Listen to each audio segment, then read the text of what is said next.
Bonjour à toutes, bonjour à tous et merci d'être au rendez-vous du Journal de l'économie. C'est parti pour ce numéro. Lancement à Addis Abeba en Éthiopie d'un espace entièrement dédié à l'innovation. Son nom, ISHub.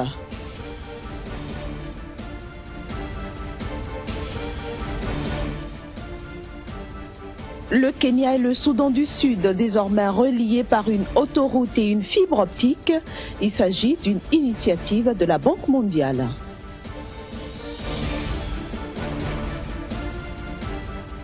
Enfin au Bénin, l'Agence nationale de la propriété industrielle continue ses séances d'information sur la propriété intellectuelle et l'innovation.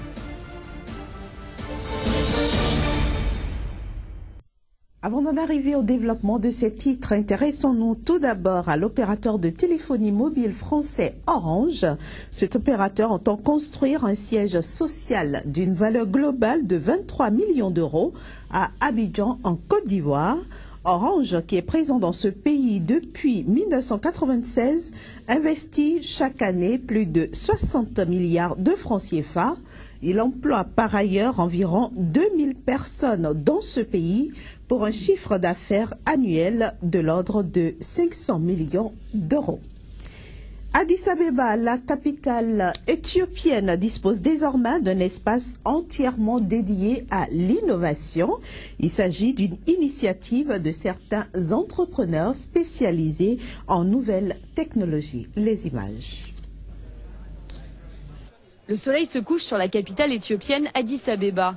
Ces jeunes entrepreneurs se sont réunis pour le lancement de ISHub, un espace de travail où des ingénieurs créent les premières applications mobiles du pays et dirigent des sociétés liées aux nouvelles technologies.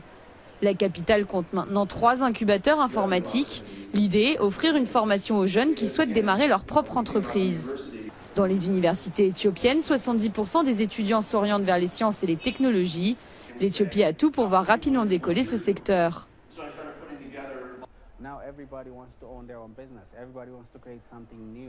Aujourd'hui, tout le monde veut être chef d'entreprise. Tout le monde veut créer quelque chose de nouveau. Ils veulent entreprendre. Et avec le taux de chômage et le nombre de jeunes diplômés, il n'y a pas assez d'emplois. Il y a donc vraiment de la place pour innover et entreprendre.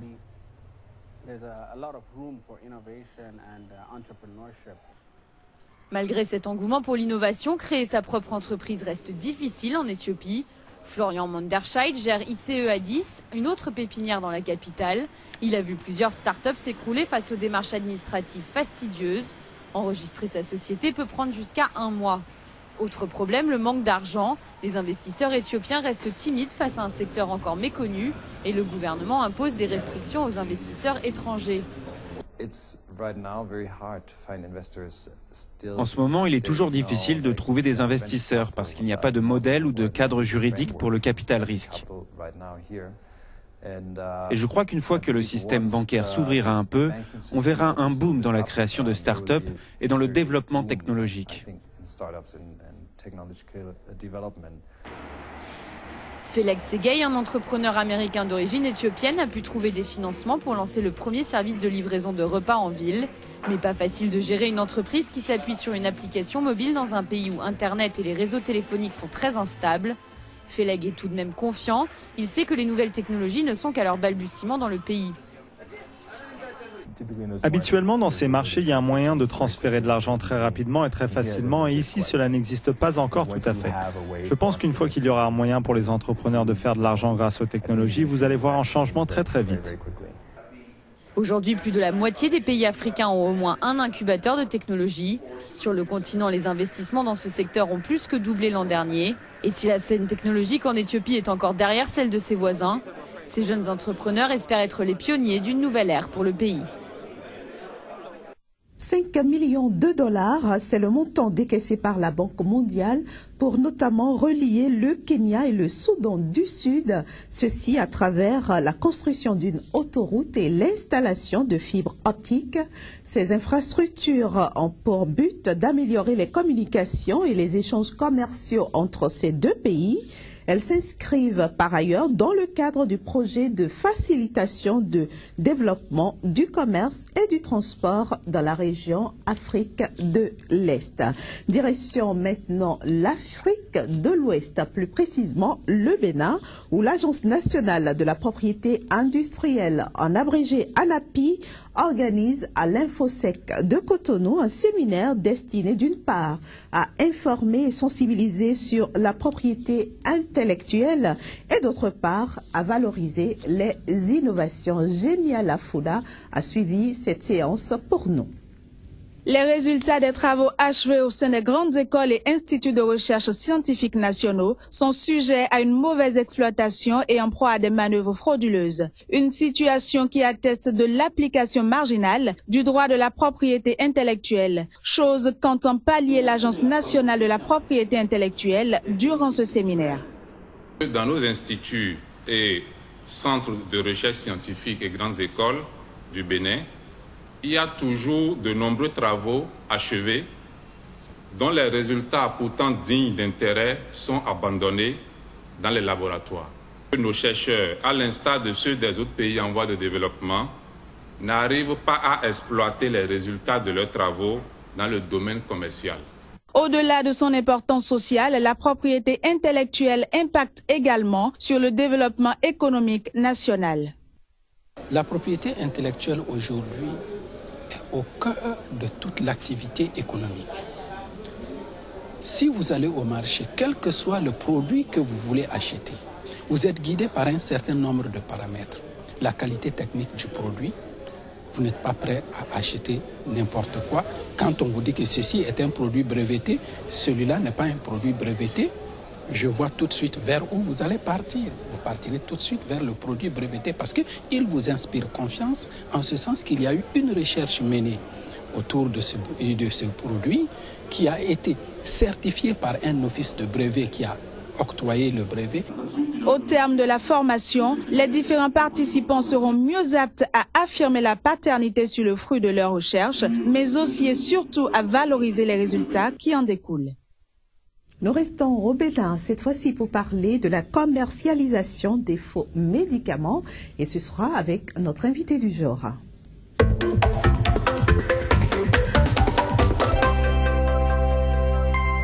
Notre invité Kazmir Pédior que nous retrouvons tout de suite. Bonjour Kazmir. Bonjour Inès. Alors, quelle est la situation de la commercialisation des faux médicaments au Bénin? Il faut dire que jusqu'en 2015, la situation n'a pas évolué en termes d'assainissement. Le phénomène continue pas à gangréner les marchés, les ruelles de Cotonou et autres villes du pays. Alors aujourd'hui, encore dans les rues de Cotonou, on continue pas à assister à la vente, à la sauvette des médicaments impropres à la consommation, impropres à la santé, et la lutte aujourd'hui a du plomb dans l'aile parce que rien n'est fait, absolument rien au niveau central pour permettre quand même à ces vendeurs-là de ne plus vendre ces médicaments de peu de qualité dans les rues de Cotonou. Mais pourquoi cette lutte est-elle si difficile à mener? Parce que après la rencontre, ce qu'on vient ici d'appeler l'appel de Cotonou, lancé le 12 octobre 2009 par l'ex-chef d'État français Jacques Chirac, eh bien rien n'a été fait. Aucune structure aujourd'hui n'a été mise sur pied au Bénin pour permettre d'assainir le secteur.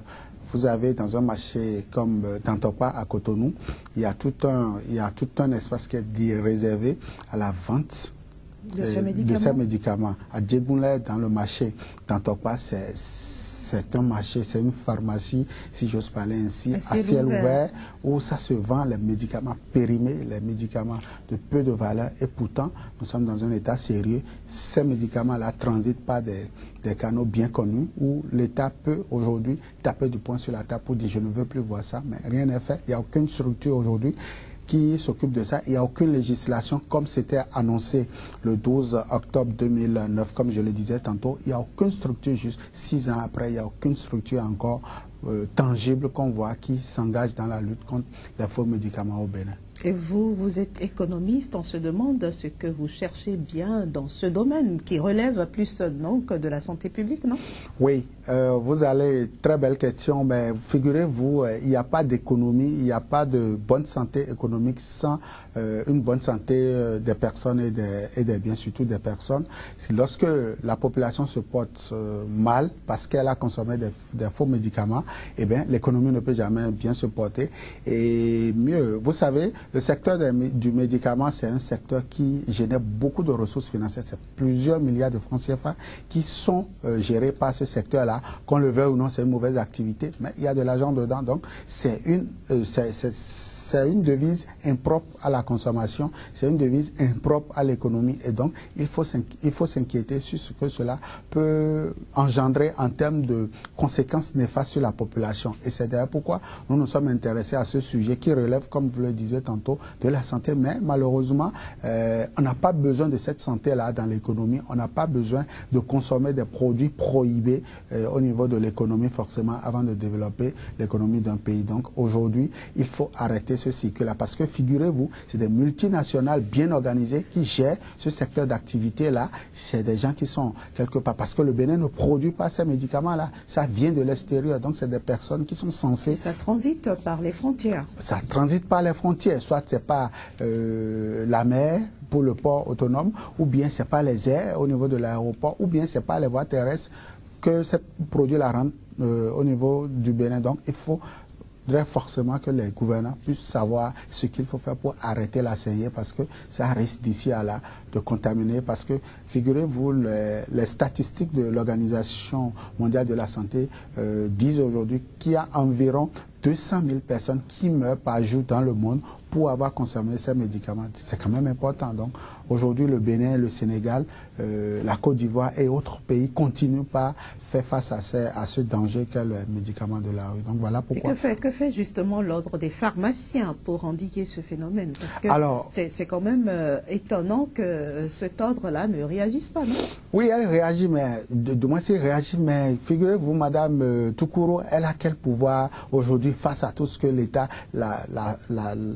l'opacité du phénomène et aussi le silence coupable des autorités. Je précise que Mme Toukouro, c'est la présidente de l'Ordre des pharmaciens du Bénin. Bien sûr, bien sûr. Elle fait des sorties, elle a attiré l'attention des autorités, mais il n'y a pas plus sourd que celui qui ne veut rien entendre. Donc, mais que faut-il faire finalement? Oui, il faut déjà que les médias puissent s'auto-saisir de la question pour qu'ils traitent le côté néfaste de la question, que les autorités